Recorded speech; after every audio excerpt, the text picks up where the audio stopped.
Suivez nos journaux sur la page Facebook et la chaîne YouTube. Le journal de Scoop FM passe également sur la 98.5 MHz qui push 24 radios à 18h30, 21h30, 8h30, 12h30 et 16h juste. Et sur la 101.0 MHz, la radio communautaire Moïseni à 9h05, 13h03, 21h juste et sur Vox Congo. Téléchargez dès maintenant l'application Vox Congo pour être informé en boucle. Nos chaînes partenaires. Pour toute information, contactez le plus 243 97 62 31 319. Scoop FM, la neutralité réelle. Scoop FM, la neutralité réelle. Merci de nous choisir parmi tant d'autres pour vous informer, mesdames, messieurs. Bienvenue à cette édition du journal dont voici les sommaires. À l'issue de la session extraordinaire de l'Assemblée nationale convoquée sur demande du président de la République, Félix Tshisekedi, le président de cet organe délibérant, a dans son mot de clôture ce jeudi 13 février 2025 invité la population congolaise à la résistance et à l'unité face à l'agression rwandaise. Et puis, dans une déclaration faite lors de son passage dans Jeune Afrique, le président de l'Angola, Joao Lourenço, a renoncé à son rôle de facilitateur dans le processus de paix du Rwanda qui met aux prises la République démocratique du Congo et les Rwandais. Les détails sont à suivre au cours de cette édition du journal. Ouvrons ce journal par site information en bref. La première ministre Judith Suminwa-Tuluka a séjourné à Addis Abeba pour représenter le président de la République Félix Tshisekedi au Conseil de paix et de sécurité de l'Union africaine où elle portera la voix de la RDC face à l'agression du régime rwandais. La RDC réclame le retrait immédiat des troupes rwandaises et la fin de violation de son intégrité territoriale. Plus de 3000 morts et de milliers de déplacés à Goma, à des exactions insoutenables dénoncées par les Nations Unies, pillage des ressources congolaises. Les gouvernements attendent des sanctions concrètes contre le Rwanda pour ces violations des droits humains et de l'intégrité territoriale. Appel à l'Union africaine, l'heure est à l'action. La solidarité africaine doit s'exprimer par des mesures immédiates pour garantir la paix et la souveraineté de la RDC. Ce sommet est un tournant où les dirigeants africains doivent répondre à l'urgence sécuritaire et humanitaire qui frappe la République démocratique du Congo. Comme annoncé en titre convoqué sur demande du président de la République Félix Tshisekedi suite à l'agression dans la partie orientale de la RDC, la session extraordinaire de l'Assemblée nationale a été clôturée à ce jeudi 13 février 2025. Dans son mot de clôture, le président de la Chambre basse du Parlement, le professeur Vital Kamerhe, a lancé un appel fort à toute la population congolaise, l'incitant à la résistance et à l'unité face à l'agression rwandaise. Il a également dénoncé l'occupation illégale des territoires congolais par les forces rwandaises et l'air supplétif du M23 et alliés. Les détails dans ce commentaire.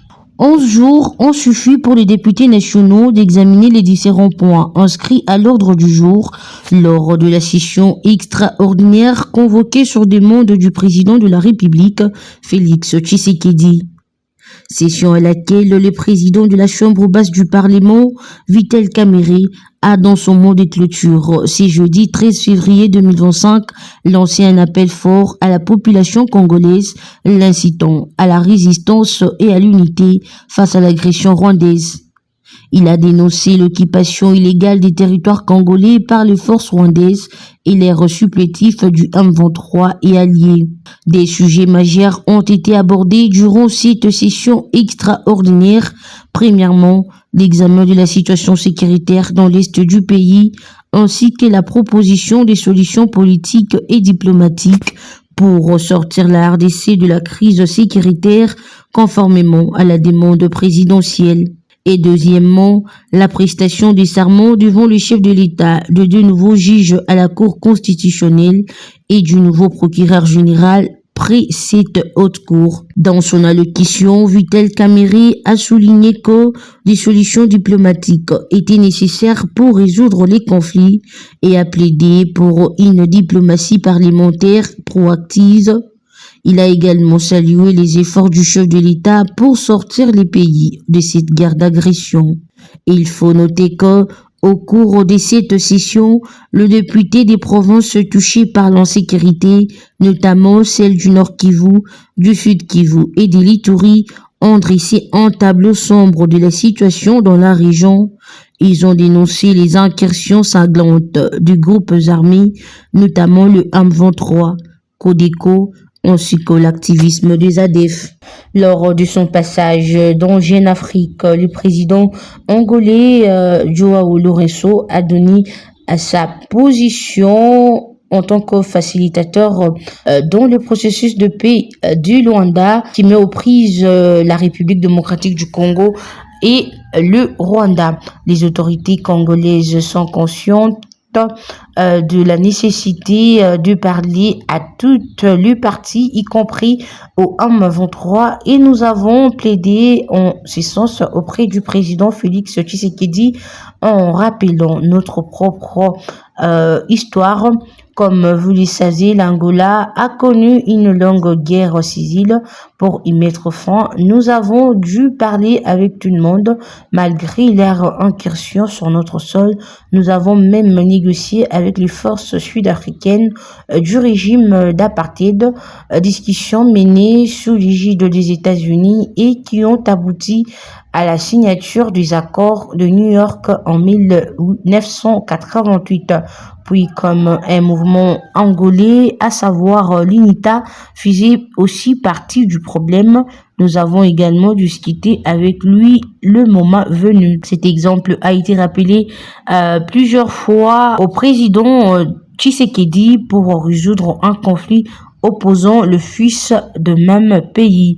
Il n'y a pas d'autre solution que de se parler, a déclaré le président Joao Lourenço. As autoridades congolesas têm consciência, e nós temos dito, temos aconselhado o presidente Tshisekedi da necessidade de conversar com todas as partes em conflito, incluindo o M23, uma vez que eles são cidadãos congoleses. Pour terminer, une tentative de braquage a été déjouée dans la nuit du vendredi 14 février au quartier Binza-Pigeon dans la commune de Ngaliema grâce à l'intervention rapide de la police nationale congolaise. Selon les informations fournies par les autorités, l'altercation a éclaté lorsque les criminels ont tenté de s'introduire dans une habitation de la zone. Alerté, la PNC a rapidement mobilisé ses effectifs pour intervenir. Cependant, le malfrat ont ouvert le feu à l'arrivée des forces de l'ordre, déclenchant un échange de tirs qui a duré plusieurs minutes. Les autorités ont précisé qu'aucun dégât humain ni matériel n'a été enregistré lors de l'incident, malgré l'intensité des tirs. Toutefois, les criminels ont réussi à s'enfuir, laissant derrière eux une voiture de marque IST qu'ils utilisaient pour leur déplacement. À partir de cette voiture, des séries d'enquêtes vont être menées pour dénicher une fois de plus ce malfrat, a rassuré le chef de la police de l'asile de Kinshasa. Ce véhicule est désormais une piste sérieuse pour l'enquête qui pourrait mener à l'identification des responsables de cette tentative de crime.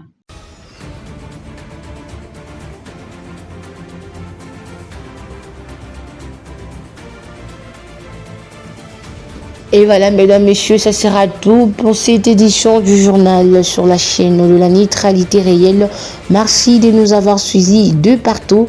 Anodej Kabole, j'étais à la présentation. Ce journal a été réalisé par Marcel Moulumba sous la supervision de Christian Mouchampa. Au revoir.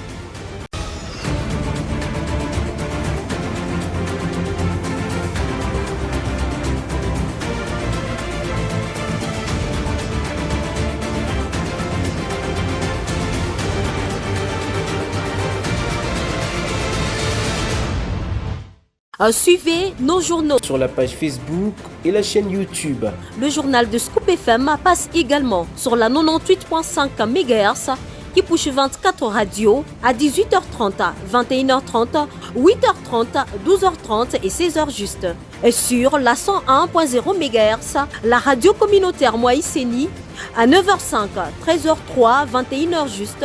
Et sur Vox Congo. Téléchargez dès maintenant l'application Vox Congo pour être informé en boucle. Nos chaînes partenaires. Pour toute information, contactez le plus 243 97 62 31 319. Scoop FM, la neutralité réelle. Scoop FM, la neutralité réelle.